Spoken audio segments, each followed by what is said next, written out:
melingkupi ke-6 indikator. Jadi 26 butir ini ada yang indikator ketepatan, ada indikator efisiensi, ada indikator kebaruan di masing-masingnya.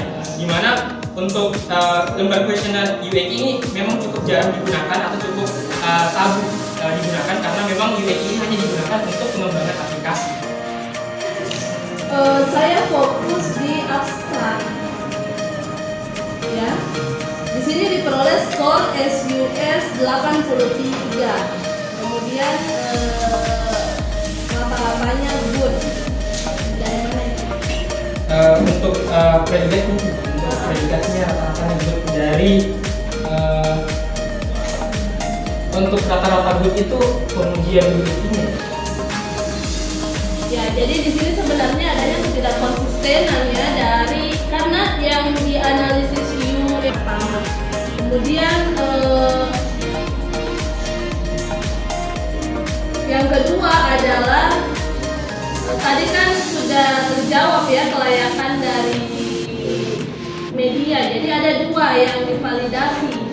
Ada media, ada kontennya, isi aplikasinya. Isi aplikasinya ya. Kemudian dari media sendiri hasil uji kriteria itu berapa?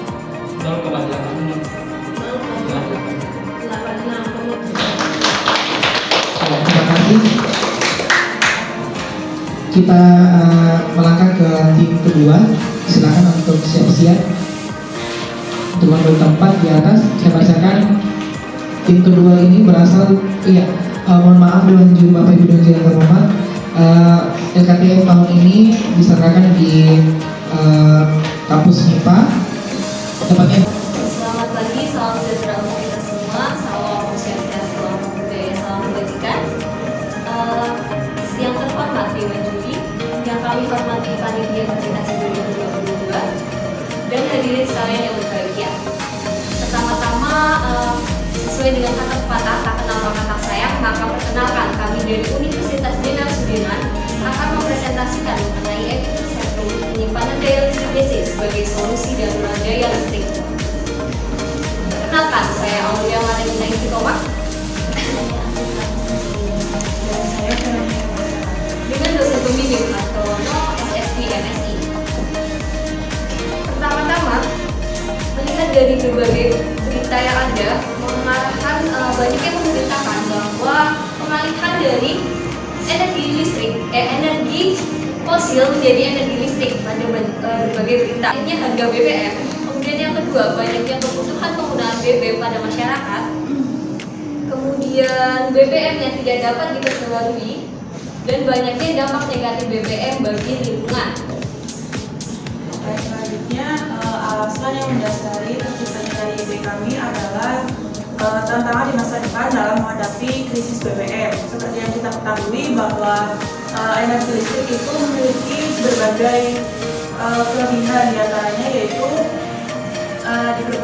dapat diperbarui secara terus-menerus, kemudian dapat diproduksi dari berbagai sumber, ramah lingkungan dan juga bersifat berkelanjutan. Kemudian pengembangan dari ide kami juga didasari oleh Peraturan Presiden Nomor 55 Tahun 2019 tentang hasil dari 90 volt dengan arus 2 ampere ini sebenarnya inti dari hal tersebut ini untuk pendekatan itu ada tersebut, jadi tidak digunakan untuk mencharge secara full sebenarnya. Jadi kami hanya menggunakan ini ketika benar-benar di keadaan darurat, jadi kayak seperti ketika motor tersebut mati di tengah jalan, jadi itu bisa digunakan untuk sampai pada charger station yang ada di 9 prioritas riset nasional yang salah satunya adalah kesehatan dan obat. Di mana pada bidang kesehatan obat ini kami mengkaji di bidang bioteknologi. Kenapa? Karena bioteknologi saat ini sudah menyentuh pada lapisan nanomaterial, khususnya pada bagian biomaterial. Di mana biomaterial ini memiliki beberapa fungsi-fungsi khusus. Salah satunya adalah material antibakteri. Salah satu materialnya adalah kitosan. Selanjutnya, rumusan masalah dan tujuan penelitian serta manfaat penelitian. Dewan juri yang terhormat dapat melihat rumusan masalah, tujuan penelitian dan manfaat penelitian kami pada saat ini. Selanjutnya adalah landasan teori. Yang pertama adalah nanomaterial. Jadi seperti yang kita tahu bahwa nanomaterial ini merupakan salah satu material yang ukurannya mikroskopis atau kecil yang dapat digunakan dalam industri kesehatan maupun kedokteran. Nah, salah satu material yang bisa kami gunakan adalah nanogold atau nanopartikel emas, di mana nanopartikel emas ini memiliki share bentuk ataupun size yang bergantung pada fungsionalitas. Jadi kalau dilihat pada slide, salah satu ONPS atau nanogol yang kami gunakan dalam penelitian ini. Selanjutnya adalah pitosan. Jadi pitosan ini merupakan salah satu polimer karbionik yang dapat mengalami biodegradasi setiap dia bersifat non-toksik atau tidak beracun. Nah, pitosan ini dapat digunakan untuk menghambat aktivitas antibakteri itu sendiri. Nah, selanjutnya adalah aktivitas antibakteri, di mana antibakteri itu merupakan salah satu aktivitas yang dapat membunuh atau karena biasanya konjugasi nanoemas dia dilakukan dengan bahan biomaterial yang lain. Nah, kami di sini mencoba untuk mengkonjugasikan antara ONPS dengan pitosan itu sendiri untuk melihat aktivitas antibakteri yang bisa dihasilkan. Nah, kami mau melihat kan pitosan ini masih sebanyak dicoba. Nah, kami mau melihat apakah setelah kami konjugasikan keduanya, apakah tetap aktivitas antibakteri dari pitosan ini tetap stabil atau tidak setelah dikonjugasikan dengan nanoemas.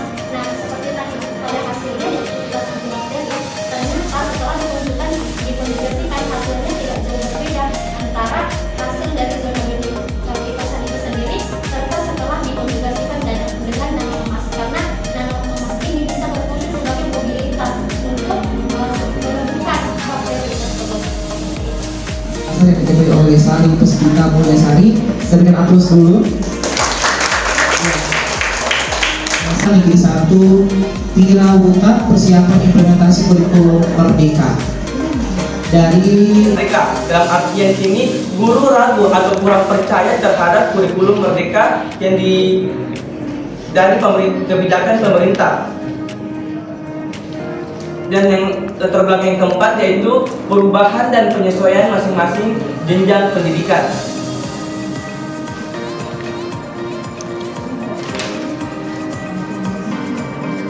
Adapun kajian pustaka dalam penelitian kami yaitu terkait dari penguatan profil pelajar Pancasila. Profil pelajar Pancasila ini merupakan salah satu paradigma baru dalam pembelajaran. Nah, adapun dalam profil pelajar Pancasila ini ada 6 yang ciri-cirinya yang